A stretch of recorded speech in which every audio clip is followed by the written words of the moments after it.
Quels sont finalement les principaux traits de ce qu'on appelle en France le pervers narcissique et qui est appelé dans le monde entier, il est nommé comme étant le trouble de la personnalité narcissique. En fait, elle se prend pour Dieu, elle se trouve grandiose.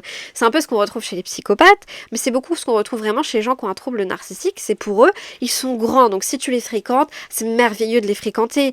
Et eux, dans leur tête, ils veulent fréquenter des stars, ils veulent être dans un milieu avec du succès, ils veulent toujours être en lien avec ceux qui sont au-dessus, genre s'ils ont un travail administratif, ils voudront être en lien avec le maire, etc., etc. Tu vois ce délire?